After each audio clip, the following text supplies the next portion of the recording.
யாழ்ப்பாணத்தில் முதலில் தனக்கு கால் வைக்க முடியுமா என்பதே யாழ்ப்பாணத்து மக்களால் நிராகரிக்கப்பட்ட அந்த நபர் தேடி பார்க்க வேண்டும். அமைச்சர் ராமலிங்கம் சந்திரசேகர் தெரிவிப்பு.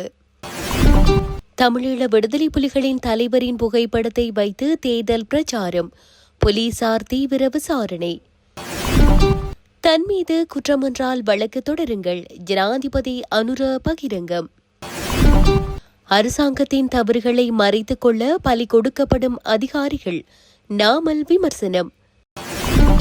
நள்ளிரவுடன் நிறைவுக்கு வந்த தேர்தல் பிரச்சாரம் தொடர்வன விரிவான செய்திகள்.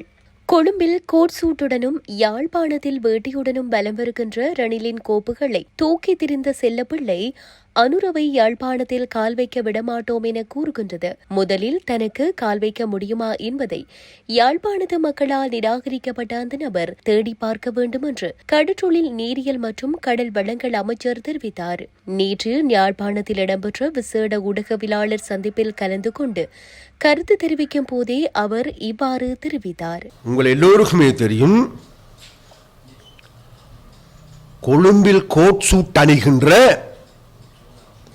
யாழ்ப்பாணத்துக்கு வந்து வேட்டி கட்டுகின்ற, பெரிய சட்டத்தரணி என்று சொல்லுகின்ற, கடந்த காலங்களில் ரணிலுக்கு பின்னால் ஃபைல்களை தூக்கி கொண்டு அவருடைய செல்ல பிராணி போன்று பின்னால் ஓடிய, அவர்கள் வக்களத்து வாங்கிய, தாண்ட பிள்ளைகளை அது சிங்களமோ தமிழோ அமெரிக்காவில் படிக்க வைத்திருக்கின்ற அல்லது வெளிநாடுகளுக்கு அனுப்பி வைத்திருக்கின்ற அந்த அந்த அந்த தன்னால் செய்ய வேண்டிய அனைத்து குப்பாடித்தனமான வேலைகளும் செய்த யாழ் மக்களிலிருந்து நிராகரிக்கப்பட்ட, யாழ் மக்கள் சொல்ல வர வேண்டாம், இவர் சொல்லுகின்றார் இன்றைக்கு அனுரவ இங்கு காலடி வைக்க விட மாட்டேன். காலடி வைக்கிறது இல்லையா, முதல்ல உங்களுக்கு காலடி வைக்கிறதுக்கு இடம் இருக்கான்னு தேடிப்பார். நாங்கள் இன்றைக்கு அமைச்சர் என்ற வகையில் எந்த விதமான பாதுகாப்பு இல்லாமல் மக்கள் மத்தியில் போகிறோம். இன்னைக்கும் தனக்கு பாதுகாப்பு யாரிட பணம் என்ன? தமிழ் மக்களுடைய இருப்பை பாதுகாக்க வேண்டும். நீ வச்சிருக்கிற எஸ்டிஎஃப் வந்து தமிழனா? வெக்கம் ஐயா, வெக்கம். நீங்கள்லாம் ஒரு அந்த நபர் சொல்லுகின்றார் இன்றைக்கு எங்களுடைய கபிலன், மாநகர சபையினுடைய முதன்மை வேட்பாளர் கபிலன் சுந்தரமூர்த்தி அவர்களை பார்த்து சொல்லுகின்றார்கள், கபிலன் அவர்கள் வெற்றி பெறட்டும், வெற்றி பெறப்பட்ட பிறகு நான் அவரை உறுப்பினராக கூட பதவி பிரமாணம் செய்ய விட மாட்டேன், வழக்கு போடும். உனக்கு வழக்கு போடுறத தவிர வேறு ஒன்றும் இல்லை தாண்ட எங்களுக்கு தெரியும்.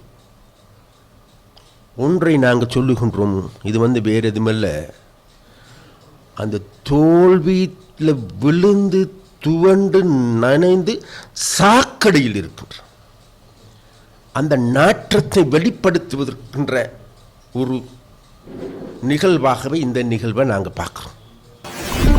முல்லைத்தீவு மாவட்டத்தை சேர்ந்த தமிழரசு கட்சியில் போட்டியிடும் வேட்பாளர் ஒருவரை தேடும் நடவடிக்கையில் போலீசார் ஈடுபட்டுள்ளனர். இந்த விடயம் தொடர்பில் தெரிய வருகையில், குறித்த முள்ளியவளை கிழக்கு பிரதேசத்தில் வேட்பாளர் பல வீடுகளுக்கு சென்று தமிழீழ விடுதலை புலிகளின் அமைப்பின் தலைவர் வேலுப்பிள்ளை பிரபாகரனின் படம் பொறிக்கப்பட்ட வீட்டு சின்னத்திற்கு புள்ளடி இடுமாறு துண்டு பிரசுரங்களை வழங்கி வந்துள்ளார். இந்த சம்பவம் கிராமத்தில் பெரும் பரபரப்பை ஏற்படுத்தியுள்ளது.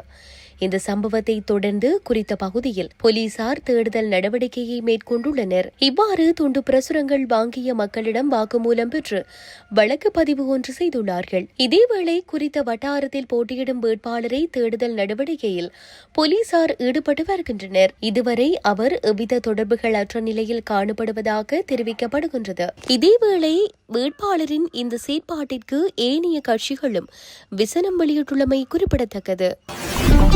முன்னாள் ஜனாதிபதி ரணில் விக்ரமசிங்க லஞ்ச ஒழிப்பு ஆணைக்குழுவில் முன்னிலையாகும் திகதி தொடர்பில் கருத்து வெளியிட்டமையால் எழுந்த குற்றச்சாட்டிற்கு ஜனாதிபதி அனுரகுமார திசாநாயக்க பதில் வழங்கியுள்ளார். தென்னிலங்கை ஊடகம் ஒன்றுக்கு வழங்கிய சிறப்பு நேர்காணலின் போது அவர் இந்த விடயம் தொடர்பில் கருத்து வெளியிட்டுள்ளார்.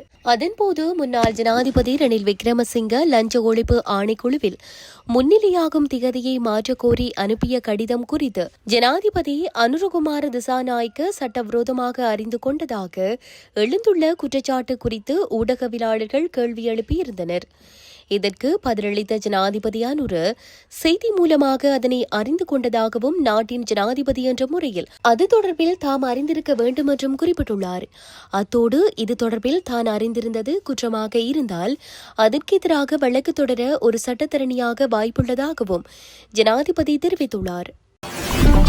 அரசாங்கத்தின் தவறுகளை மறைத்துக் கொள்ள அதிகாரிகள் பலி கொடுக்கப்படுவதாக நாடாளுமன்ற உறுப்பினர் நாமல் ராஜபக்ச விமர்சித்துள்ளார். கொழும்பு தொட்டலங்க பிரதேசத்தில் சனிக்கிழமை நடைபெற்ற ஸ்ரீலங்கா பொதுஜன பெரமுனவின் தேர்தல் பிரச்சார கூட்டம் ஒன்றில் கலந்து கொண்டு உரையாற்றும் போதே அவர் இதனை தெரிவித்தார்.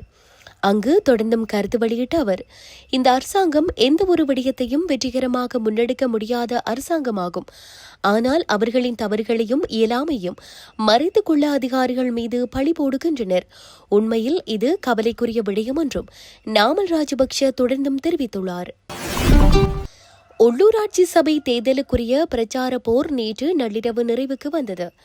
நேற்று இறுதிக்கட்ட சூறாவளி பிரச்சாரத்தில் கட்சிகள் பலவும் ஈடுபட்டன. தேர்தலுக்கான மௌன காலத்தின் போது எவரேனும் தேர்தல் விதிமுறைகளில் ஈடுபட்டால் உரிய நடவடிக்கை எடுக்கப்படும் என்று தேர்தல் ஆணைக்குழு எச்சரிக்கை விடுத்துள்ளது. கொழும்பு மற்றும் யாழ்ப்பாண மாநகர சபைகள் உட்பட 336 உள்ளூராட்சி சபைகளுக்குரிய தேர்தல் நாளை மறுதினம் நடைபெறவுள்ளது. இதனை முன்னிட்டு கடந்த காலங்களில் பரப்புரைகள் முன்னெடுக்கப்பட்டு வந்தன. தமது ஆட்சிக்கு மக்கள் ஆணை உள்ளதெனவும் அது தொடர வேண்டும் என்பதே மக்களின் நிலைப்பாடு என்பதையும் வெளிப்படுத்துவதற்காக உள்ளூராட்சி சபை தேர்தலிலும் வெற்றி பெற வேண்டும் என்பதில் ஆளும் கட்சியான தேசிய மக்கள் சக்தி தீவிரம் காட்டியது. கட்சித் தலைவர் ஜனாதிபதி அனுரகுமார திசாநாயக்க பிரதான பிரச்சார கூட்டங்களில் நேரில் களமிறங்கி வாக்கு வேட்டைக்குரிய பரப்புரைகளில் ஈடுபட்டார். குறிப்பாக வடக்கிற்கு தேசிய மக்கள் சக்தி பிரமுகர்கள் படியெடுத்து வந்திருந்தனர். நாடாளுமன்ற தேர்தலின் போது வடக்கிலிருந்து கிடைக்கப்பெற்ற ஆதரவை தக்க வைத்துக் கொள்வதில் அனுர அரசு கூடுதல் அக்கறை செலுத்தியது. அதேபோல தற்போதைய அரசு பொய்கூறியே ஆட்சிக்கு வந்தது எனவும் வழங்கப்பட்ட வாக்குறுதிகளை நிறைவேற்றவில்லை என்பதையும் மையப்படுத்தி பிரதான எதிர்க்கட்சியான ஐக்கிய மக்கள் சக்தி பிரச்சாரத்தை முன்னெடுத்தது. தமது கட்சியால் தான் இந்த நாட்டை நிர்வகிக்க முடியும் எனவும் அடுத்த தேசிய மட்டத்திலான தேர்தலுக்குரிய ஒத்திகையாகவும் இந்த தேர்தலை ஐக்கிய மக்கள் சக்தி கருதுகின்றது. சஜித்தின் தலைமைத்துவத்தின் ஆயுளையும் இந்த தேர்தல் முடிவுகளே நிர்ணயிக்க உள்ளன.